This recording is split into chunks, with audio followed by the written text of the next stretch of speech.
Hello friends, welcome back to our channel. हम कर रहे हैं आपका 9th क्लास की एनसीईआरटी एग्जाम्पलर को सॉल्व, जिसमें हम ऑलरेडी केमिस्ट्री के 4 चैप्टर अपलोड कर चुके हैं। तो अगर आप भी एग्ज़ाम की प्रिपरेशन कर रहे हैं, जो भी ग्रुप डी एग्ज़ाम चल रहे हैं, आपको पता है उसमें सीधे क्वेश्चन आपका एग्जाम्पलर से पूछे जा रहे हैं। तो आप वीडियो को देख कर जाएंगे, सारे वीडियो को कंप्लीट करेंगे। आपने अगर क्लास 10th के एनसीईआरटी एग्जाम्पलर को करना है तो कमेंट बॉक्स में आपको एक चैनल का लिंक मिल रहा है, जो मेरा दूसरा चैनल है, तो वहां पर जाइए, आपको क्लास 10th का एनसीईआरटी एग्जाम्पलर मिल जाएगा। चैनल पर नए हैं तो चैनल को सब्सक्राइब ज़रूर करें। हम जनरल साइंस की प्रिपरेशन के लिए स्पेशल आपका ये चैनल स्टार्ट किया है, तो चैनल को आपके सपोर्ट की ज़रूरत है, तो अभी चैनल को सब्सक्राइब करना ना भूलें। फर्स्ट क्वेश्चन देखेंगे। आज चैप्टर 5 हम कर रहे हैं, जो कि बायोलॉजी का है, क्लास 9th का चैप्टर, जो है जीवन की मौलिक इकाई, जो कि सबको पता है क्या है, कोशिका है। जैसे आपका घर ईंटों से मिलकर बना होता है, उसी तरीके से हम रिलेट कर सकते हैं कि किसी भी जीव का जो शरीर होता है वो कोशिकाओं से मिलकर बना होता है। मतलब उसकी संरचनात्मक और क्रियात्मक इकाई कोशिका को बोला जाता है। संरचनात्मक क्यों बोलते हैं? क्योंकि उससे मिलकर बना होता है। क्रियात्मक इसलिए बोलते हैं क्योंकि अगर हम देखें वास्तव में वर्क कौन करता है, तो हमारी कोशिकाएं करती हैं। ध्यान देना है। फर्स्ट क्वेश्चन देखेंगे आपकी स्क्रीन पर। निम्नलिखित में से किसे क्रिस्टल रूप में बनाया जा सकता है? आपको ऑप्शन दे रखा है जीवाणु, अमीबा, विषाणु, शुक्राणु। तो देखिए, जो विषाणु होते हैं, जो वायरस होते हैं, उनकी खोज इवानोव्स्की ने 1892 में की। अब विषाणुओं में ये देखा जाता है, इसको सजीव और निर्जीव के मध्य की संयोजक कड़ी बोला जाता है। क्यों बोला जाता है? क्योंकि इसमें कुछ सजीवों के लक्षण भी होते हैं, कुछ निर्जीवों के लक्षण भी होते हैं। इसमें एक जो निर्जीव के भांति लक्षण है वो है इसके क्रिस्टल बनाए जा सकते हैं और कई साल तक उसको संभाल के रखा जा सकता है। ऐसा सबसे पहले स्टैनले ने किया था, ये भी ध्यान रखना है। तो ऑप्शन सी आपका करेक्ट है। नेक्स्ट क्वेश्चन देखेंगे। कोशिका फूल जाएगी यदि कोशिका के भीतर जल के अणु की सांद्रता उसके बाहर चारों ओर उपस्थित जल के अणु की सांद्रता से अधिक हो। ऐसा नहीं होगा, ऐसा होगा तो बाहर से वाटर, अंदर से वाटर बाहर चला जाएगा। फिर देखेंगे, कोशिका के बाहर चारों ओर उपस्थित जल की सांद्रता कोशिका के भीतर जल के अणुओं की सांद्रता से अधिक हो, तो ऐसा होगा, बाहर का जल क्या होगा, अंदर आ जाएगा। तो ऑप्शन बी आपका करेक्ट है। नेक्स्ट क्वेश्चन देखेंगे। गुणसूत्र बने होते हैं। तो देखिए, आपको पता है कि आपका जो जेनेटिक मटेरियल है वो डीएनए है। बहुत सारे वायरसेस में आपका आरएनए भी होता है, प्लांट्स में भी आरएनए होता है, लेकिन आपका ह्यूमन से बहुत सारे जो हाई उच्च जीव होते हैं उनमें क्या होता है, डीएनए होता है। आप समझिए, डीएनए आपका बना होता है गुणसूत्र और आपका प्रोटीन से, हिस्टोन प्रोटीन से। डीएनए आपका बना होता है अलग अलग चीजों से। जैसे आप नाइट्रोजन क्षारक बोलेंगे, आप उसमें फास्फेट शर्करा होती है, उसमें क्या होते हैं, आपका बहुत सारे अलग अलग चीजें होती हैं। शर्करा से बना होता है डीऑक्सीराइबोज शर्करा। लेकिन अब डीएनए में क्या होता है, गुणसूत्र होता है। वास्तव में अगर हम देखें तो गुणसूत्र जो होते हैं जेनेटिक मटेरियल, मतलब वंशागति का काम करते हैं। अब गुणसूत्र आपके बने होते हैं डीएनए से बने होते हैं और प्रोटीन से मिलकर बने होते हैं। डीएनए और प्रोटीन से मिलकर कौन बने होते हैं, गुणसूत्र। प्रोटीन भी अगर आपको स्पेसिफिकली पूछा जाए तो क्या होगी, हिस्टोन प्रोटीन होगी। ठीक है। इनमें से कौन सा कार्य राइबोसोम का नहीं है, राइबोसोम के बारे में बताना है। यह प्रोटीन अणुओं के निर्माण में सहायता करता है, ये तो सही है। यह एंजाइमों के निर्माण में सहायता करता है। देखिए, सभी एंजाइम प्रोटीन होते हैं। आपने एक स्टेटमेंट सुना होगा, सभी एंजाइम प्रोटीन होते हैं, लेकिन सभी प्रोटीन एंजाइम नहीं होते। तो प्रोटीन एंजाइम प्रोटीन होते हैं तो एंजाइमों के निर्माण में भी सहायक होगा। यह हार्मोनों के निर्माण में सहायता करता है, तो ऐसा नहीं होता है। कुछ ऐसे होते हैं कि आपके प्रोटीन प्रकृति के होते हैं, कुछ अलग प्रकृति के भी होते हैं। यह मंड अणुओं के निर्माण में सहायता करता है, तो ये भी गलत है। हमसे गलत ही पूछा है, तो थर्ड एंड फोर्थ हमारा करेक्ट है इसका आंसर, जो कि ऑप्शन सी में है। नेक्स्ट क्वेश्चन देखेंगे।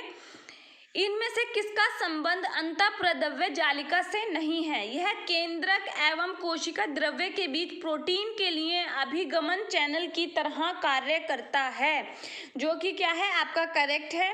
यह कोशिका द्रव्य में विभिन्न क्षेत्रों में पदार्थों को पहुंचाता है। ठीक है। अंतःप्रद्रव्य जालिका एक कोशिकांग है जो आपको सिर्फ और सिर्फ यूकैरियोटिक कोशिका में देखने मिलता है और एक जाल के समान। आप देखिए, अंतःप्रद्रव्य जालिका मतलब एक जाल के समान पूरी कोशिका में क्या है, फैला रहता है। फिर देखिए यह ऊर्जा उत्पादन का स्थल हो सकती है, जो कि गलत है। यहाँ पर ऊर्जा का निर्माण नहीं होगा, वो सिर्फ माइटोकॉन्ड्रिया में बोल होता है, तो ऑप्शन सी आपका करेक्ट है। नेक्स्ट क्वेश्चन, परासरण की कुछ परिभाषाएं नीचे दी गई हैं, इन्हें सावधानी से पढ़िए और सही परिभाषा चुनिए। अर्धपारगम्य झिल्ली से होकर जल के अणुओं का अधिक सांद्रता वाले क्षेत्र से निम्न सांद्रता वाले क्षेत्र की ओर जाना, जो कि बिल्कुल सही है। ऑप्शन फर्स्ट आपका करेक्ट हो गया। नेक्स्ट देखेंगे, पादप कोशिका में जीव द्रव्य कुंचन को इस तरह परिभाषित किया जा सकता है, अल्प परासरी माध्यम में प्रद्रव्य झिल्ली का टूटना।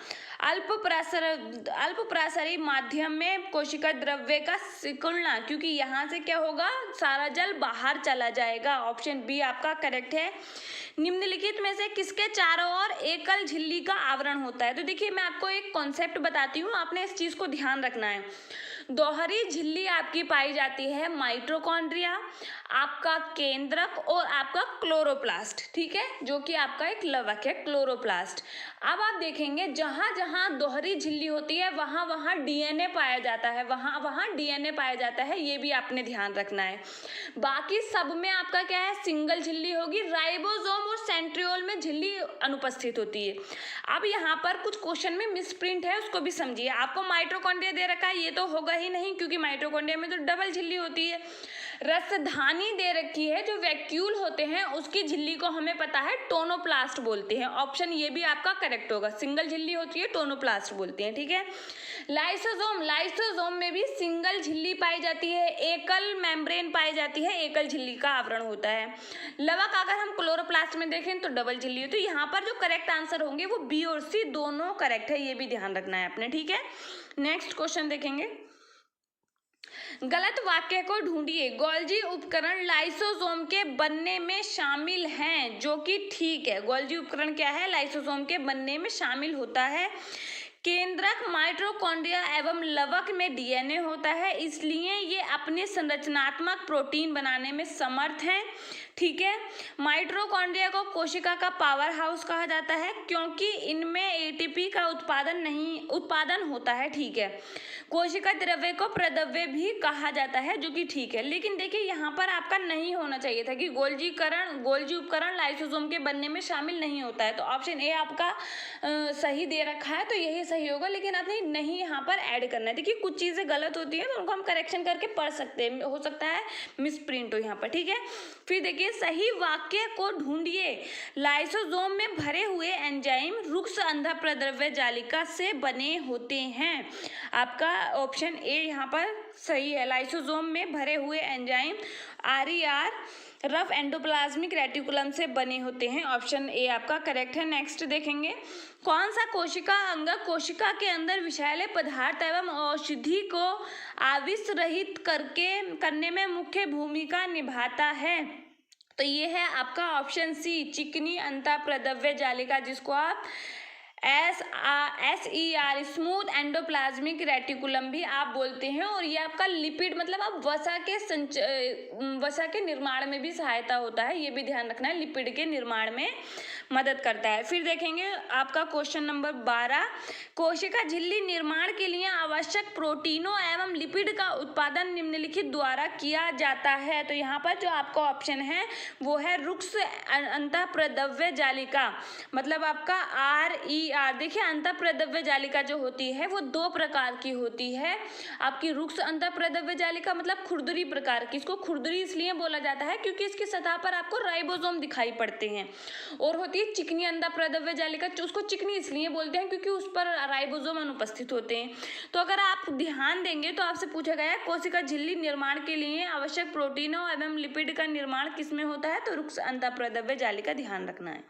नेक्स्ट क्वेश्चन, प्रोकैरियोट का अपरिभाषित केंद्रक क्षेत्र कहलाता है। तो देखिए इसको केंद्र का बोलते हैं। और ध्यान रखना है आपको न्यूक्लियोइड भी ध्यान रखना है, न्यूक्लियोइड ये भी आपसे पूछा जाता है। उसको इंग्लिश में न्यूक्लियोइड को कहते हैं और कई बार आपको हिंदी में भी न्यूक्लियोइड ही प्रिंट करके दिया जाता है। क्वेश्चन नंबर 14, कोशिका अंगक जो सरल शर्करा को जटिल शर्करा में बदलता है। देखिए कोशिका अंगक वो होते हैं जो कोशिका में अलग अलग प्रकार के अंग पाए जाते हैं और ये सिर्फ यूकैरियोटिक का लक्षण है। प्रोकैरियोटिक में ऐसा कोई भी अंगक नहीं पाया जाता है, इसलिए वो सिंपल प्रकार की और प्राचीनतम प्रकार की कोशिकाएं होती हैं और सिर्फ जीवाणुओं में मिलती हैं, ठीक है। लेकिन यूकैरियोटिक प्रकार की क्या है, उनमें वेल डिफाइंड उनका न्यूक्लियस केंद्रक भी अच्छी तरीके से विकसित होता है और कोशिकांग पाए जाते हैं जिनका सबका अलग अलग कार्य होता है। जैसे अगर हम देखेंगे माइटोकॉन्ड्रिया एटीपी प्रोड्यूस करता है, आपका क्लोरोप्लास्ट आपका क्या करता है, भोजन बनाने में सहायता करता है पादपों में, तो सबका काम अलग अलग होता है, ठीक है। तो आपसे पूछा गया है कोशिका अंगक जो सरल शर्करा को जटिल शर्करा में बदलने में मदद करता है, तो आपने ध्यान रखना है इसका जो क्वेश्चन आंसर है वो है गोल्जी उपकरण। नेक्स्ट क्वेश्चन, निम्नलिखित में से कौन सा रसधानी का कार्य नहीं है। जो रसधानी वैक्यूल जिसकी झिल्ली को आप टोनोप्लास्ट बोलते हैं, तो इसका आपसे पूछा गया है कौन सा कार्य नहीं है। तो देखिए संग्रहण है, क्योंकि यहाँ पर क्या होता है बहुत सारी चीज़ों का संग्रहण किया जाता है, फूड का संग्रहण किया जाता है या वेस्ट पदार्थ का संग्रहण किया जाता है। कोशिकाओं को स्फीति एवं दृढ़ता प्रदान करना, स्फीति प्रदान करना, फूली फूली रखती है क्योंकि ये भरा हुआ होता है, बड़ी मात्रा में बड़ी आकार का होता है। फिर होता है अपशिष्ट उत्सर्जन, अपशिष्ट उत्सर्जन भी होता है, लेकिन गमन इसका कार्य नहीं है, ध्यान रखना है। अमीबा जिस प्रक्रिया के दौरान भोजन प्राप्त करता है वह कहलाती है, तो ध्यान रखना है वह है अंतःकोशिकता। नेक्स्ट क्वेश्चन, निम्न में से किसकी कोशिका भित्ति सेल्यूलोज की बनी नहीं है। तो ध्यान रखना है जो जीवाणु है उसकी कोशिका भित्ति सेल्यूलोज की बनी नहीं होती, पेप्टिडोग्लाइकन की बनी होती है। बाकी जो आपके प्लांट्स होते हैं उनमें किसकी होती है, सेल्यूलोज की बनी होती है। नेक्स्ट देखेंगे, सिल्वर नाइट्रेट का घोल किसी एक के अध्ययन के इस्तेमाल में किया जाता है, अंतःप्रद्रव्य जालिका, गोल्जी उपकरण, केंद्रक और माइटोकॉन्ड्रिया। तो इसका जो करेक्ट आंसर है वो है आपका ऑप्शन बी, गोल्जी उपकरण के अध्ययन के लिए सिल्वर नाइट्रेट का उपयोग किया जाता है। केंद्रक के अलावा वह अंगक जिसमें डीएनए होता है, तो अभी मैंने आपको बताया कि जहां जहां डबल झिल्ली होगी, दोहरी झिल्ली होगी, वहां वहां डीएनए होगा। कहाँ है, माइटोकॉन्ड्रिया में है, क्लोरोप्लास्ट में है, केंद्रक में है। तो यहाँ ध्यान रखनी है, आपको क्या दे रखा है, माइटोकॉन्ड्रिया यहाँ दे रखा है, तो ऑप्शन सी आपका करेक्ट हो जाएगा। नेक्स्ट देखेंगे, निम्नलिखित में से किसको कोशिका की रसोई कहा जाता है। तो देखिए हरित लवक जो होती है, यहाँ पर प्लांट्स अपना भोजन बनाते हैं, इसलिए इसे कोशिका की रसोई कहा जाता है। माइटोकॉन्ड्रिया को कोशिका का पावर हाउस कहा जाता है, बिजली घर कहा जाता है। कोशिका में लिपिड अणुओं को निम्न के द्वारा संश्लेषित किया जाता है। अभी मैंने आपको बताया था किसके द्वारा, चिकनी अंतःप्रद्रव्य जालिका SER, ठीक है।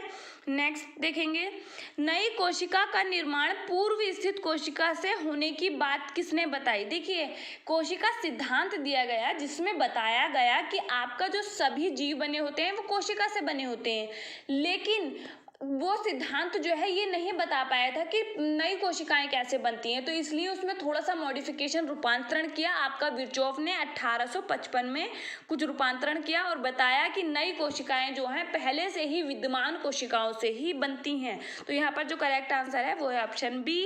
क्वेश्चन 23 आप देखेंगे, कोशिका सिद्धांत निम्न द्वारा प्रतिपादित किया गया, तो किसने दिया था, मैंने आपको बताया कोशिका सिद्धांत दिया गया, स्लाइडन एंड स्वान ने दिया, 1839 में दिया, ठीक है। नेक्स्ट क्वेश्चन देखेंगे, प्रोकैरियोटिक कोशिका में दिखने वाला एकमात्र कोशिका अंगक है। देखिए कोशिका अंगक प्रोकैरियोटिक में नहीं होता, लेकिन एक होता है जो है राइबोसोम, और आपको पता है राइबोसोम में झिल्ली नहीं होती है, और प्रोकैरियोटिक में ये 70S प्रकार के होते हैं, जबकि यूकैरियोटिक में ये 80S प्रकार के होते हैं, ठीक है। नेक्स्ट क्वेश्चन देखिए, वह अंगक जिसमें कोशिका भित्ति नहीं होती है। यहाँ पर अगर हम देखें तो ये कोशिका भित्ति ना होकर कोशिका झिल्ली होता, तो ध्यान रखना है किसमें नहीं होती है, राइबोसोम में नहीं होती है। नेक्स्ट देखेंगे, लाइसोसोम उत्पन्न होते हैं, लाइसोसोम किससे उत्पन्न होते हैं, गोल्जी उपकरण से होते हैं, इसीलिए जो मैंने आपको वहाँ बताया था कि मिसप्रिंट है वो थोड़ा सा उसको आपने ध्यान देना है। सजीव कोशिकाएं निम्न के द्वारा खोजी गई, तो सबसे पहले देखिए आपको पता है कि कोशिका की खोज किसने की, रॉबर्ट हुक ने की 1665 में, लेकिन वास्तव में जो उन्होंने खोजा था वो कोशिका भित्ति थी, क्योंकि वो मृत थी, वो जीवित कोशिका नहीं थी। सबसे पहले जीवित कोशिका आपका एंटोनी वॉन ल्यूवेनहॉक ने देखी थी। नेक्स्ट क्वेश्चन देखेंगे, निम्नलिखित में से विसंगत कथन को चुनिए। तो आपने ध्यान रखना है यहाँ पर जो है अर्धपारगम्य झिल्ली में से होकर जाने वाले जल की गति उसमें घुले हुए पदार्थों की मात्रा से प्रभावित होती है, ठीक है। झिल्ली कार्बनिक अणुओं जैसे प्रोटीन और लिपिड से बनी होती है, ये भी ठीक है। कार्बनिक विलायक में घुलनशील अणु झिल्ली में होकर आसानी से गुजर जाते हैं, ठीक है। पादपों में कोशिका झिल्ली में काइटिन शर्करा होती है, जो कि गलत है। पादपों में काइटिन नहीं होती, काइटिन कवकों की कोशिका भित्ति में होती है, ये भी ध्यान रखना है, ठीक है। तो ये थे आज के इंपॉर्टेंट क्वेश्चन, जिसमें जो भी करेक्शन था वो भी हमने बता दिया। आपको वीडियो पसंद आई तो लाइक और सब्सक्राइब करना ना भूलें और अपने दोस्तों के साथ शेयर करें। जो भी बच्चे जनरल साइंस की प्रिपरेशन कर रहे हैं वो ज़रूर चैनल को सब्सक्राइब करके रखेंगे। मिलते हैं हमारे नेक्स्ट वीडियो में, तब तक के लिए पढ़ते रहिए। Thank you.